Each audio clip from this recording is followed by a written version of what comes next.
Thank you very much for this opportunity to present. So as I said, I'm David Lowe. I'm occasionally an emergency physician working in Greater Glasgow and Clyde, obviously in Scotland, and otherwise I am Director for Innovation for both University of Glasgow and Scottish Government. And I suppose for clarity today, I'm very much speaking as an academic within the University of Glasgow. So as a kind of background to this, we've spent quite a lot of time thinking about how we can safely adopt AI and how ultimately we can evidence that. And what we've ended up setting up within Greater Glasgow and Clyde and actually within Scotland is capabilities around a bit of evaluation of these technologies, and specifically the Digital Health Validation Lab is that ability to be able to bring multiple stakeholders together to understand the performance of the technology, but specifically its cost effectiveness, clinical effectiveness, and how we can deploy it into a healthcare system, be it in the UK or otherwise, to be able to do this. And we have quite an extended portfolio of deployment of AI into NHS Greater Glasgow and Clyde and evaluating it using those mixed method approaches. And I'm going to use the example of Radical, which is evaluating AI chest X-ray, really to, I suppose, describe our approach and stimulate hopefully some discussion, noting that we've done very similar with stroke AI. We're looking at triage around about CT heads through Accept, and we've got a number of other projects around about validation of AI within ECHO, as well as structured data support around about multidisciplinary team decision making within the population with COPD. I think it's really important to note that a lot of the interest about AI is recognizing that we're facing an exponential challenge, and there's a well-worn description of increasing age, comorbidities, and a population that's increasingly relying on secondary care to deliver ever complex interventions. And that's a picture of my emergency department, but actually that could be any emergency department across the world. And therefore, there's really an opportunity, I believe, and many others do, around about utilizing AI to support productivity and efficiency, recognizing there's some really specific challenges that we need to respond to deliver these technologies safely, which is actually a very similar approach to what we have to look at when you look at deploying any other device into a healthcare system.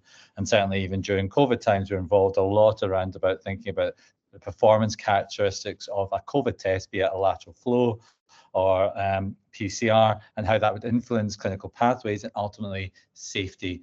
And I would argue that the approach that we take with AI has to be relatively similar, recognizing there is a degree of complexity around about how the AI has been developed, validated, and ultimately where it has its CE mark.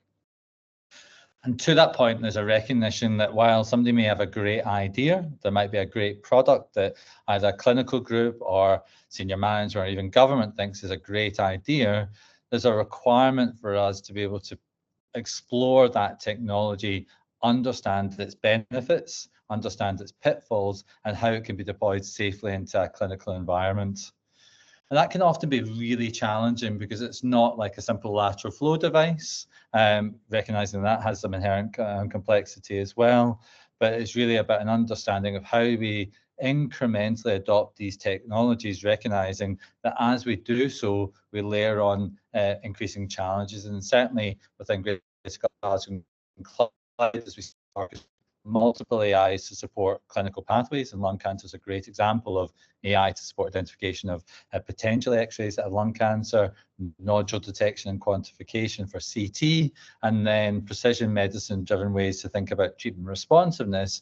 Then you're suddenly layering on multiple different solutions into already what is quite a complex clinical pathway with multiple stakeholders involved. But if we take a step back, I think it's really important to recognize that we have the opportunity to impact clinical pathways through simple prioritization and risk stratification in the population. Who's at highest risk?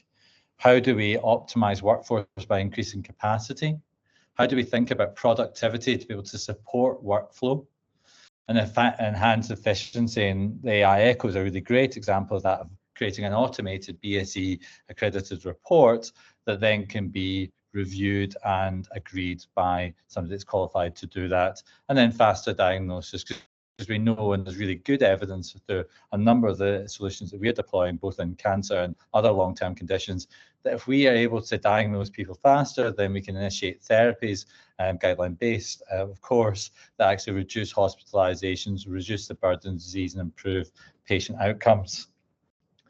But I think it's really important to be able to describe how this is around about thinking about the pathway of care, not simply the performance of the device, because actually increasingly what we're seeing from the vendors is the performance is relatively analogous, with some iterations and refinements around about how the technology is deployed, used and trained, but it's actually its impact and how it's adopted, recognizing how we do something in UCL London versus how we do it in Greater Glasgow and Clyde might have quite significant changes. And we've seen that with stroke AI, that for instance, in Greater Glasgow and Clyde, we've got 24/7 stroke registrars that are very well used to and trained in the use of AI to support the decision making around about thrombolysis or getting rid of clots for patients presenting with stroke.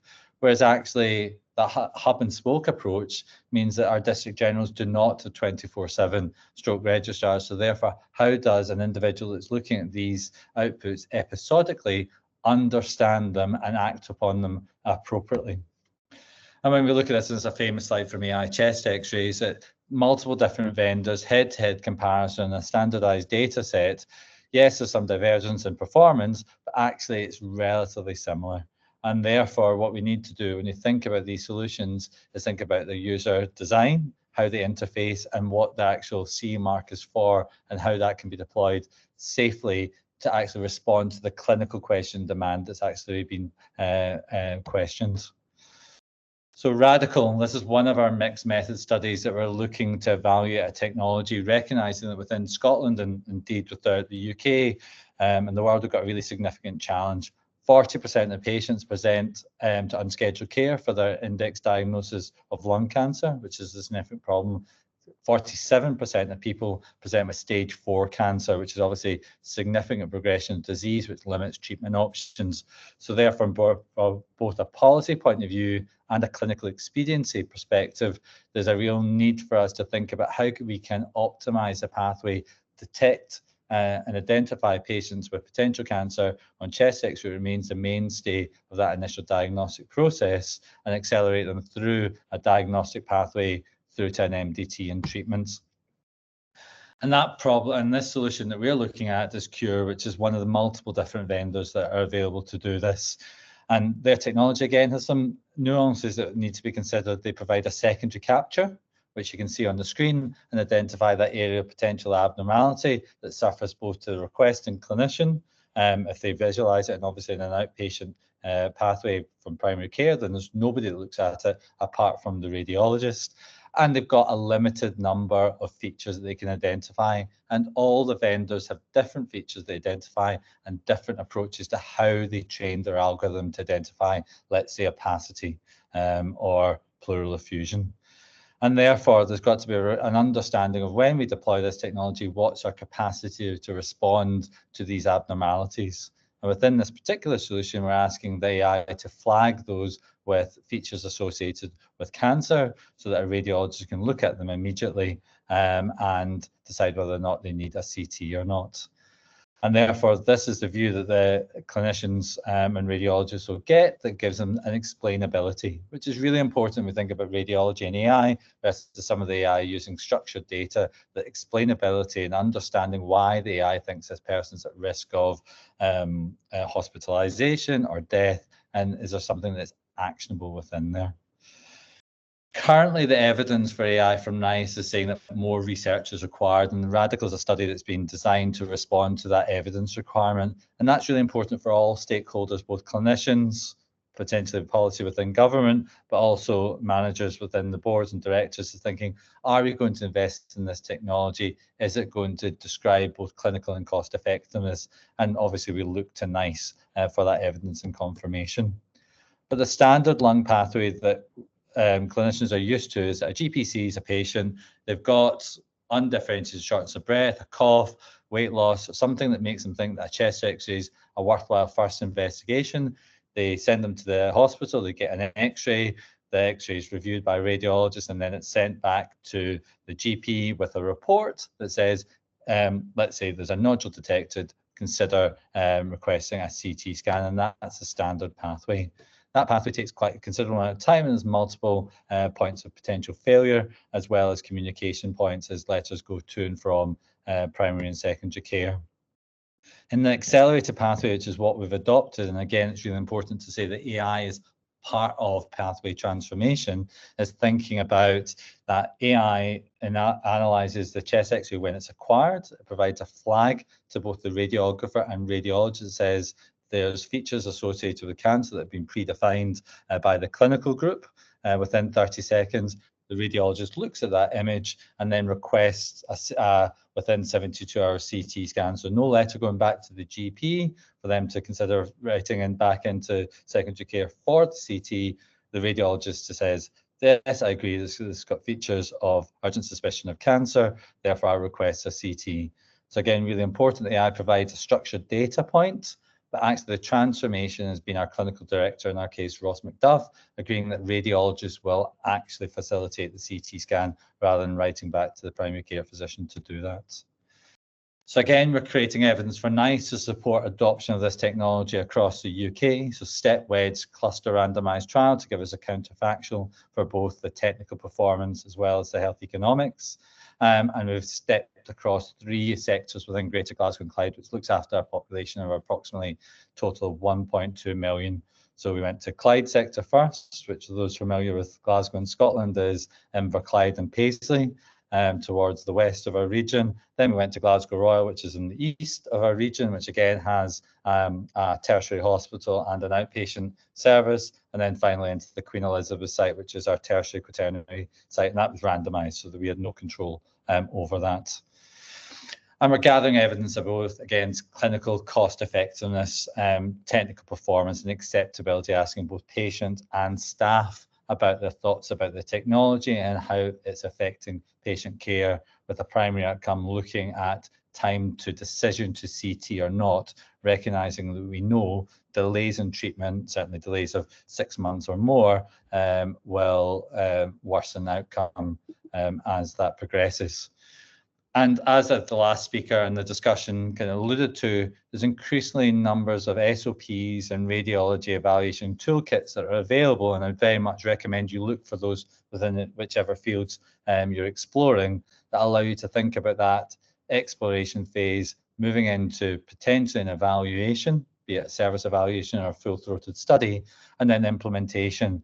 And increasingly we're seeing with these technologies, as they're consolidated, there's a real requirement around about stakeholder engagement as we initiate the project, thinking about how they transition into business as usual, and think about all the edge cases that may occur with this. How do we get clinical physics involved? How do we make sure that the 240 radiologists are aware of this technology being switched on and its performance characteristics, as well as in Greater Glasgow and Clyde's case, 740 radiographers that are going to be involved in acquiring these images with potentially this flag coming up. And the approach we've taken, and I think this approach has been taken increasingly around about the UK and worldwide, is to be able to provide advice and understand the technology itself, think about how we develop it, understanding that we need to be able to describe the clinical pathway and its opportunities, often in a simulated environment, think about how we gain regulatory approval to our clinical investigations with MRHA, and then how do we evaluate it? And again, that evaluation may well be just the technical performance to start with, thinking about how does it detect lung cancer in the case I've just described, but then thinking beyond that into how do we support a positive procurement decision, recognizing in the case of chest X-ray, there's probably 25 vendors out there that offer some sort of variation on detection of X-rays with potential lung cancer in it. And that's a really important piece, especially when monies are tight and we're in the current fiscal situation that we're in, is an understanding of our current technology investments and pathway, and how do we provide evidence to support a paradigm shift to a new technology. And the NICE framework very much allows us to do that, thinking about what is the evidence requirements based upon risk. And I think that's a really important feature as we move forward with these sorts of technologies, is that if you've got a backlog of, let's say, a year's worth of chest X-ray have not been reported, and we know that 40% of them are normal, but that still means that 60% are abnormal, with some of these individuals having cancer. And we know that mortality increases by 10% every 6 months. Do you deploy an AI to identify those with potentially urgent suspicion of cancer, recognizing there's a performance characteristic and it will miss some of those patients with cancer, but is that acceptable based upon the risk that's currently within the system for that. And that leads to the point around about regulation, is an understanding of what does that device have its approval for, recognizing there's often limitations. So for instance, the solution we've looked at for AI echo interpretation, it requires still a BSc accredited individual to review the X-ray because it doesn't have its CE mark for valvular disease or mural cancers. So therefore, you can't deploy that device as a black box that somebody just acquires images, it produces a report, and off you go. It still requires an individual that's appropriately credentialed to be able to ensure that happens. And then post-market surveillance is obviously a requirement of the individual vendor, but increasingly the boards are having to think about how they are going to do that. And we're involved in a number of Innovate UK funded studies around about how you develop a quality control or quality assurance platform to ensure that as the technology potentially drifts or prevalence of disease changes, that you continue to have a solution that meets the performance characteristics for which it got its CE mark. And we've talked a little bit about this already around about the performance of the device, recognizing each vendor will be slightly different, and how it influences clinical decision making is absolutely critical to that as well. So a heat map identifying areas of abnormality. Well, a clinician look at that and go, actually, no, I don't believe the AI, so therefore I'm not going to progress to a CT, versus potentially more junior clinicians will say, well, the AI thinks it's lung cancer. I'm not really sure, so I'm just going to organize a CT anyway. And that's really important as we start to think about capacity for deployment, that if we don't actually think about the thresholding of that particular technology and who's going to review the image, the insight, then we potentially might see lots more images or further investigations being requested based upon a poorly sensitive product being deployed without appropriate thresholding. And that takes us to the point around about truth. And we spend, I've got a PhD student looking at this in terms of what is the truth? How was this AI trained? Was it trained on open source, freely available chest x-rays from India, Australia, the US? How was the ground truthing done? Was that based upon usual care reports with a natural language processor over the top of it that has its own performance characteristics? Or was it double ground truth by professors of radiology at 2 o'clock in the afternoon, viewing the images, but also linking them to pathology-based outcomes in the case of cancer? And typically we see with the chest x-ray solutions, it's based upon a ground truthing process, usually in addition to what the usual care report says. But increasingly, especially with more complex like MR for prostate, we're seeing ground truth based upon pathology confirmed known cancers, and that obviously changes the performance characteristics and the use of the device. And then clinical effectiveness, an understanding of how clinically effective this is within the pathway. Does, an example of radical, does it reduce time to decision to CT or not to CT for those individuals? But what's the driving clinical outcome that we can describe that allows us to be able to say this is valuable to both the clinicians trying to deliver this pathways, recognizing all the limitations we have in workforce, but also potential backlogs in provision of care that may exist within the system already. And then cost effectiveness. How do we describe how this is a cost effective investment based upon all the competing demands we have? And increasingly, we're certainly seeing within our boards, we have to make both the clinical and cost effective arguments in parallel. Otherwise, it's unlikely to be shifted into business as usual.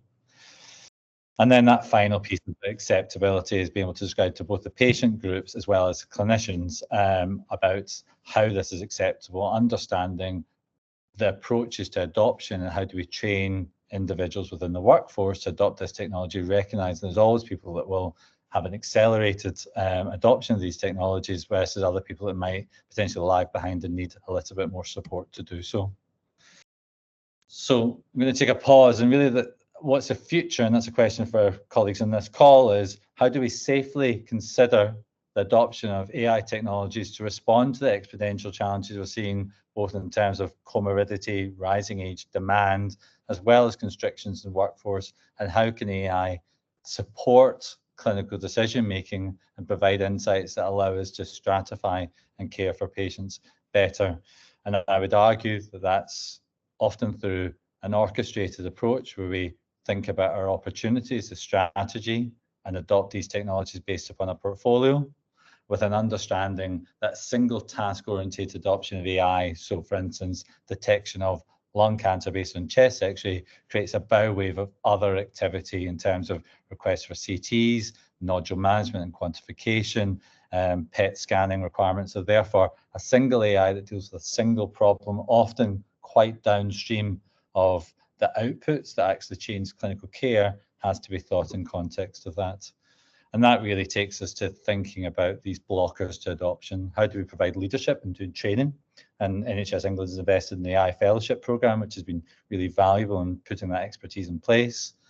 Coordination around decision making about what we're going to adopt and why. How you commission people like myself to develop evidence to support that decision making. And being consistent about a focus on pathways. And I hope that's perhaps the thing you take away from this more than anything else, is performance of the device is important to establish and understand and communicate to colleagues, but focus on a pathway is absolutely critical to actually delivering benefits. And therefore, that takes us to that scalability piece, and ultimately, where's the finance to deliver? That allows us to realize value of adopting AI in a tactical, strategic way, rather than just saying, here's a nice shiny tool that provides a nice secondary capture that allows individuals to feel as if they're getting an investment from the board. But what we've seen within Radical, and I think this is really heartening, is that we've seen that from day one, these patients are now day 25 getting the pathology report. So that's gone down from 60 days, 80%. Would potentially get that MDT meeting. And we're now seeing patients at day 49 being discharged post-pneumonectomy from that pathway. So it has still anecdotally, and we're obviously still to report the full data, and demonstrated a constriction in the pathway, which can lead, we hope to demonstrate, improved patient and clinical outcomes.